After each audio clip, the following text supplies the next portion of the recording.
Well, are you sure you know all of the changes that are occurring with student loan debt? Today we're going to take a look. Stay tuned for Prudent Money.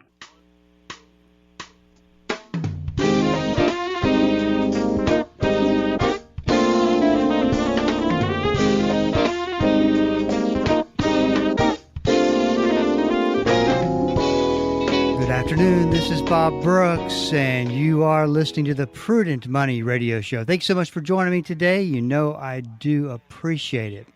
Well, a lot of changes have occurred starting July 1st, and today, what you need to know.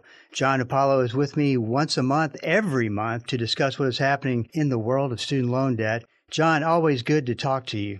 Bob, great to be back with you. I hope your summer's going well. It is. In fact, there's just every time I turn the news on, there seems to be something going on in New York.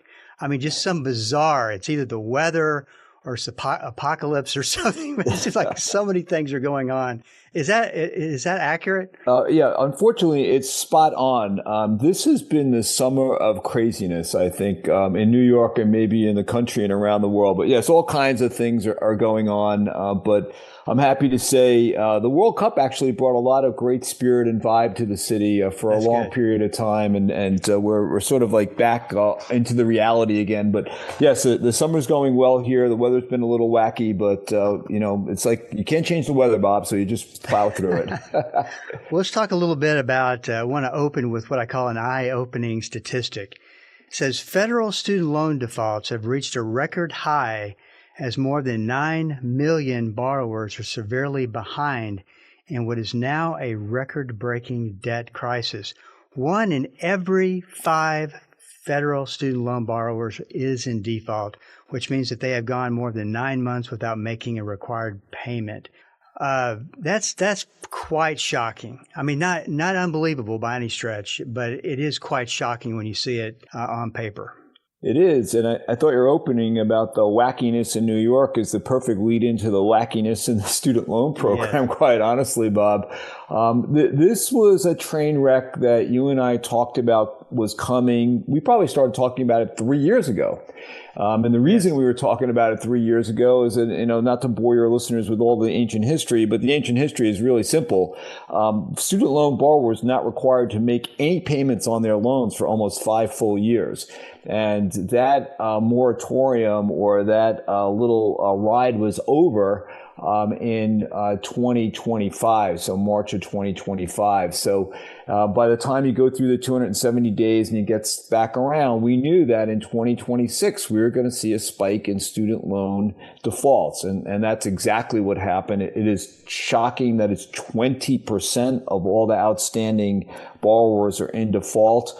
But Bob, when you look at the data as closely as I do from time to time, about 20% was the delinquency rate right about the time when the payment moratorium came around. So the fact that no people made any payments and then they just continued not to make any payments. And then they thought, you know what, this party's been really good for a long time. I'm just going to put my head in the sand and see what happens.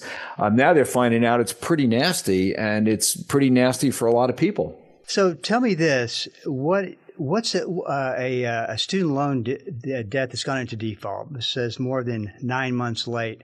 I mean, what's going on there between the person who's in that debt and the person who wants to be paid back? I mean, what kind of conversations are being had, or is it a lot of collection activity? What's that look like? Yeah, there's all of that. So the person who wants to be paid back is the federal government. Right. And if you're going to poke a dog, that's probably the wrong one to poke because they've got a lot of power.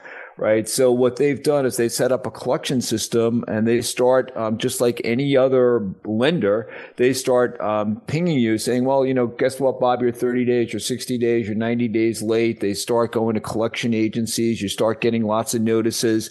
Many borrowers, apparently 20% of them, just continued not to react to any of those notifications. And one thing that the federal government tried to do early on, and they thought they were helping borrowers, saying, you know what, rather than defaulting on a loan like a bank might default you in 90 days or 120 days, the federal government said, well, we're going to give you all the way out to 270 days before we're going to default you. Now, that sounds like a pretty good deal, except that the interest continues to accrue, Rob. Right. So that debt gets bigger and bigger and bigger. And I think a lot of borrowers think, well, I'll just wait until the very end and then I'll figure it out. And what they don't realize is that all that accrued interest is just getting piled on. Late fees are getting piled on. It really becomes a snowball, and it's become a train wreck that, again, we've talked about. It's predictable. But this is the reality for those folks who are in that position right now. Well, so what if this goes from eye-popping to breathtaking? I mean, a real crisis, if it's not already getting to that point, and to the point that, hey, the federal government needs to step in and maybe take some bold action to help, not to hurt. Oh, I think it's unlikely that this administration is going to take a lot of bold action to help. I think they've kind of put the line in the sand and said, that's what the other guys did. They tried to help you. We like want the from money. One extreme to another extreme. Well, that's exactly right. And as I've my theme for the last 5 years is I really feel sorry for the borrowers, all of them. Some of them are trying to do the right thing. Those who thought that they really can't pay and they could be forgiven, the politicians kind of led them on, saying, yeah, we have these loan forgiveness programs. And again, this administration came in and said, well, those days are over. You can pretty much put loan forgiveness on the sideline. We want our money back. And we want our money back, by the way, on behalf of taxpayers, right? That's always the defense. It's me and you who actually lent the money. And so the government's saying we're going to actually go and find a way to collect that money on behalf of you, our constituents. So I don't want to make light of this because I really do feel that a lot of borrowers are in a real jam. But as we've been saying from day one of this whole conversation, if you have any doubt about what you're supposed to do, call your student loan servicer. Right, that's really the most important thing, and find out what your options are. Studentaid.gov has a lot of really good information about how you can find your loan servicer. If you're at all confused and you're getting notices, all I can tell you is the headache's going to get worse. It's not going to get better. So you might as well try to face the music on it as soon as you can. Well, in addition to that, and of course, you don't really see the numbers, which is frustrating. But if you look at the numbers, the situation with the unemployment rate is not, for that age group, is not very good at all. I mean, you hear, and conversations that I have with people in their 20s, and they're saying, yeah, I mean, none of my friends have jobs. They're not paying their student loans. It's quite a mess. It is a mess. And I've told you in the past about my dental hygienist who went and got a PLUS loan, and she had an unfortunate circumstance where her husband passed. So she was able to get a death discharge for that. But she has some other loans that are in her name. I just recently saw her and she said, I know I shouldn't do this, but I just haven't been paying any attention to them. I've got to, what should I do? And I said to her, you have to go contact your loan servicer and figure out a repayment plan, because this is not going to get easier for you. It's going to get more difficult. And she said, well, I don't know that I can afford to make any payments. And I said, well, whether you can or you can't, it's not going to go away. So I really encourage you to just get to the student loan servicer and find out what options you might have. But again, this is not going away. So it's a very unfortunate situation for a lot of people, but we're just going to have to see how this goes through the process. And my guess is we will be talking about it getting worse before it gets better. Unfortunately, I definitely agree with you. Let's talk a little bit about some of the changes, the public service loan forgiveness. Talk about these loans and the changes that started as a result of the Big Beautiful Bill Act. Yes. So the Public Service Loan Forgiveness Program was really constructed to acknowledge that some people get some high-cost degrees and then they go to work for nonprofits or the government, and their salaries may not be commensurate with the amount of debt they had. So the idea was to set up this loan forgiveness program. Now, the catch to this, Bob, is that like every other program you and I have talked about, there's a huge amount of hair on this dog, and you've got to make sure you know what the details are. So let me just give your listeners a high level of this. One is that the loan forgiveness comes after 10 years of payments have been made. And during that 10-year period, each year, the borrower has to get a certification from their employer that they are actually employed by a not-for-profit or a government agency, right? So that's one place where people trip up pretty easily. Then they have to make these 120 qualifying payments under an accepted repayment plan. And so I'm saying these words very carefully and purposely because there are all kinds of caveats. Again, it's an annual certification from a certified qualifying eligible employer. There have to be 120 qualifying payments under an accepted repayment plan, and then you can put in an application. So here's the thing, Bob. I really do think that studentaid.gov is a really good site. When you go on there, they have a lot of tools. One of the tools is called the PSLF Help Tool. And so you can click on that and they'll guide you through, including guiding you to make sure that you know that you're working for a qualifying eligible employer. And I really appreciate you sending a note in advance saying, hey, I want to talk about this because I went and looked at this site. And of course, the next level of detail when you peel back the onion is when you're looking up the qualified eligible employer, you need to know your employer's identification number, known as the EIN. I don't know about you, Bob, but I don't know I have my own company. I don't know what our EIN is. So yeah, I couldn't tell you. I know it's somewhere, and if I looked hard enough, I could find it, or I could just call my CPA. Yeah, exactly right. So just a caution to your listeners, if they want to go through this and do that, you're going to have to jump through a few other hoops. But the good news is this is all laid out there, and they say to you, look, before you can use this tool effectively, go get this information, and then you can get in there. Again, I don't like to be in the position where I feel like I'm punting every answer back to the studentaid.gov site. But the reality is it changes almost every month. So it's hard to stay atop of all of this. I would agree with you. That's a great site. It's got a lot of good organized information on it, much like, believe it or not, I don't know if you've spent much time on it, but the irs.gov is actually a really good site. Shocking, surprising as that is. I don't want to come across as the student loan borrowers, poor student loan borrowers. I mean, everybody who borrowed money got themselves into a mess, and it just happened. And there's not anything we can do about it at this point. But I do think that they're not the only participant in this game. And you set up a system where people can fail and fail miserably. When if I have a child, they want to go to college, we'll borrow all this money and we'll figure it out later. Because by then you'll have a high-paying job, or they're making these grandiose assumptions, but that should have never been the case to allow a student to go and as well as I do, you don't even have to have barely even have a credit score to borrow that money. All you have to do, Bob, is be enrolled full-time in an eligible institution, which is just about all of them, and you can get up to $5,500 as a freshman, then $65 as a sophomore, and then $75 junior and senior. But then the other and the danger zone for a lot of people was the PLUS loan program, where it was uncapped borrowing. Now, the one big beautiful bill changed a bunch of this, and it's really good. I think that they put caps on some of the borrowing amounts, and they're trying to get their arms around that. But yes, this is a system that was intended to be great for students, and it's turning out not to be so great for too many.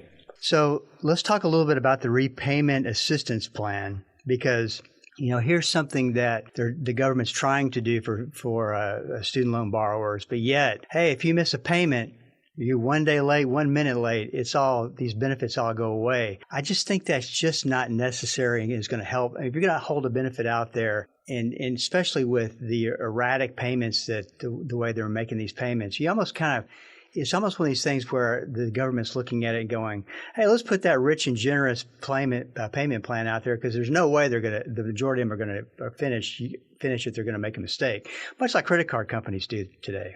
What do you think? And I think not unlike the Public Service Loan Forgiveness Program, I remember when the first eligible cohort went through, they hit their 10-year mark, and less than 1% of all of those borrowers were eligible for the program because it was so complicated that they tripped up one place or another. And I think it's just, I'm going to say it's criminal that the politicians set up programs that sound really good on sound bites and then in practice become horrendously complicated. And again, you're asking about the repayment programs currently for the direct loan program, and this repayment assistance plan. It's one of the it's now the only federal repayment plan for direct student loans. And what will happen is, and these, by the way, Bob, are for loans that are made on or after July 1 of this year. So it's only... Oh, okay.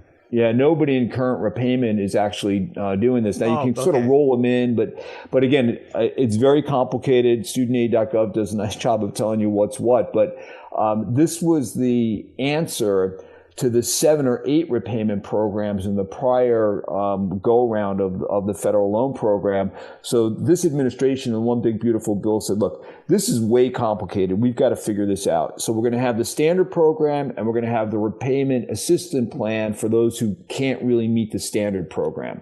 And so 2 instead of sort of 7 or 8 or 9 under the old plan. So starting July 1, 2026, all the loans that are made now will basically have, in effect, 2.5, I'm going to say, repayment plans. I say 2.5 because the standard plan is just 10-year repayment.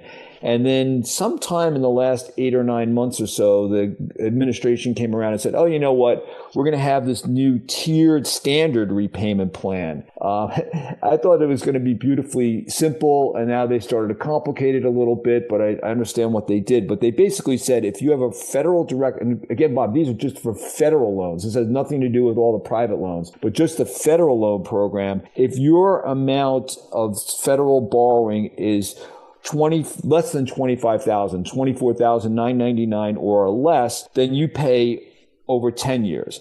If it's $25,000 to basically call it $50,000, then you have 15 years to repay. And then it scales up till over $100,000 where you get 25 years to repay. So they have that all straightened out. Now, again, this sounds like a great thing, right? So we're trying to smooth out, make the monthly payment a little less each month. But here's the catch when I started really looking at the numbers. The most that an undergraduate can borrow is $31,000. And so that means if they get up to that $25,000 mark and they go over that, all their loans automatically get paid over 15 years, which means that they're going to pay more in interest. Right? So if they borrow $26,000, they're going to wind up paying a lot more in interest than if they paid over 10 years. So again, one of those places where, the administration, i.e. not bankers, are making the rules about how loans are going to be repaid. And this is what we get, a little more complication and I think a little bit more cost to borrowers. I'll just say my soapbox one more minute on this. Sure. I think it was well-intentioned, but they should have put that cutoff at $31,000. Right? So you pay 10 years at $31,000. And if you have a problem, then you go to the RAP program and you're okay. Instead, now they've made this complication and, we'll deal with it coming down the road. Yeah. All in all, when it really comes down to it, the changes that they make could be a lot worse.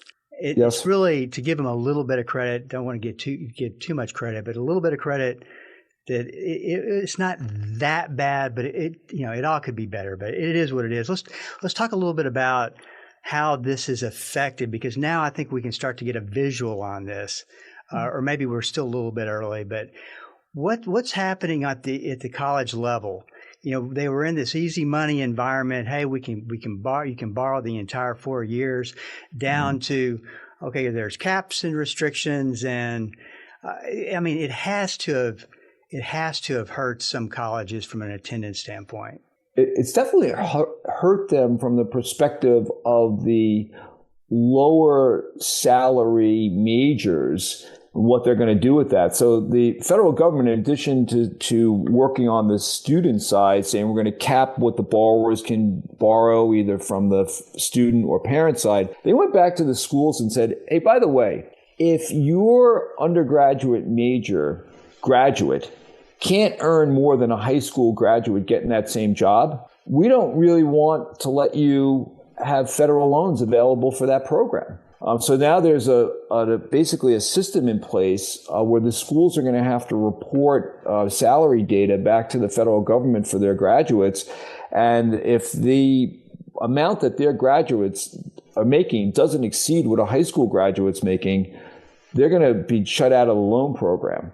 And the way the federal government went about this, they said to the schools, you can, by the way, do this voluntarily starting right now. If you want to limit the amount that well, I'm going to say this, and I'm not picking on art history majors, but art history majors are not known to be the highest salaried graduates. So I'm going to say, let's say that your art history program is producing graduates who are not making more than you can make as a high school graduate in that job. Why don't you just say, we're going to cap the amount that the art history majors can borrow at less than $5,500? And it's making the schools go back and look at a bunch of their programs, particularly, I'm going to say, smaller, probably liberal arts schools, where there's not in a place where their graduates are not making a big salary. They're going to have to go through and take a look at some of that. So the federal government's trying to put a stick in place for the schools to say you need to be more careful about how much you're charging kids for these programs. So they are trying to get it on that side of the equation as well. I think that you said this last time, and it stuck with me. It's actually bothered me. But you tell me if I'm right or wrong on this. I think you said that, of course, in graduate school, that they limit it to certain occupations, that they don't cover any coverage, loan coverage at all. And one of them I just could not believe was nursing. Is that right? Yeah, thank you for bringing this up because that's changed. Remember I said we got to check every 30 days of the website? So okay.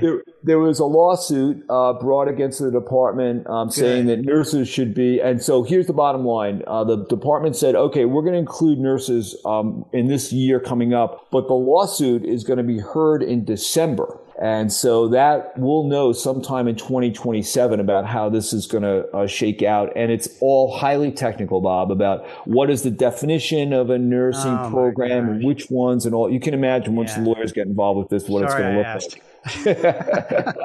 like. This is Bob Brooks, and you are listening to the Prudent Money Radio Show, talking to John Hupalo, who's here with us every month to talk about student loan debt. And once again, I sit down and start looking on what's the most relevant topics to talk about. One of the few topics out of anything that I do on the radio that everything pops up. And it's obviously a big problem. And another website that's a great website is John's, mycollegecorner.com.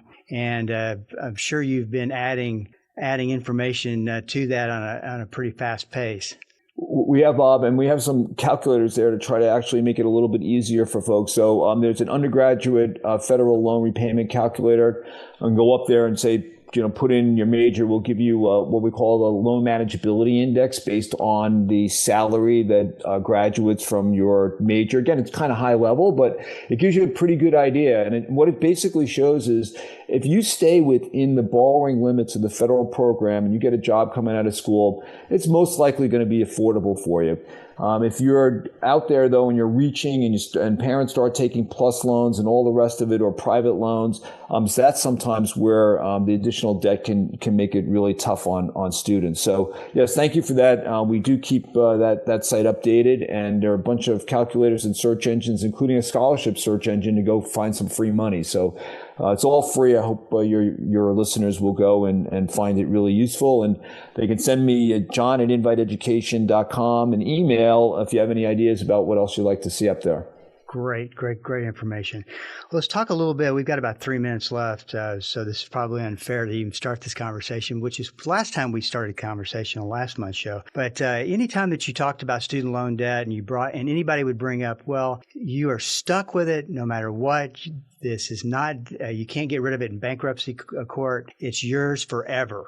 And I mean, that's been the rule of order. Now, you've seen that really soften up, and well, maybe you can get this discharged through bankruptcy. Not that we're suggesting you need to go do that, but it's just interesting to me that they took this hardcore stance on you couldn't, when there are people who are in really bad shape because they got so much student loan debt. Yeah, and we should talk about this in a little bit more detail because there are multiple steps, not the least of which you have to be in the right category of bankruptcy and you have to get a special judgment in that category of bankruptcy. So this is one of the devil in the detail areas that we can go through in a little bit more with a little bit more detail. But the bottom line, Bob, is yes, there are hardship discharges that can be had. But again, the judges, although they're loosening a little bit on how they're granting those discharges, the floodgates are not open. And the lawyers, and I see this on Reddit every once in a while, where they'll talk about how easy it is now to go do this.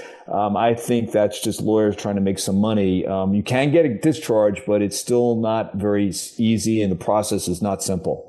I don't think any of this is easy and simple as it looks, but you would think it's just interesting to watch that conversation change when we've always been under the impression absolute red line, a hard no, can't do it. Now it's you could consider it, you could look at it, but as you say, it is not an easy process.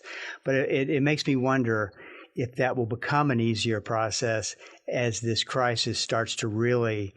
I don't think, and I think you agree, we're not even hit the peak of this yet.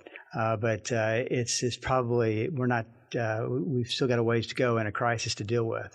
Yeah, no, I agree. And the last thing I'll say about this, and I talked about it last time a little bit, is the unintended consequences of any kind of discharge. It really, it shows up on your record. And so we should talk some more about that. But yes. It's a difficult process. And hopefully your listeners won't be in that situation where they think it's a great idea to have a bankruptcy discharge. Once again, John's website is mycollegecorner.com. Lots of great information. If you've got a student that's 2 or 3 years or a couple of years or wherever you are in the cycle, you need to be reading the information on that site, mycollegecorner.com. This is Bob Brooks, and you are listening to the Prudent Money Radio Show. If you've got a question for me, please go to the website at www.prudentmoney.com, because we are all out of time. Till we do meet again next time, keep the faith and have a great rest of the day. That's all the time we have for today. Questions or comments for Bob, or to find out more great information like what you've just heard, visit www.prudentmoney.com. Be sure to join Bob Brooks again for the next edition of Prudent Money.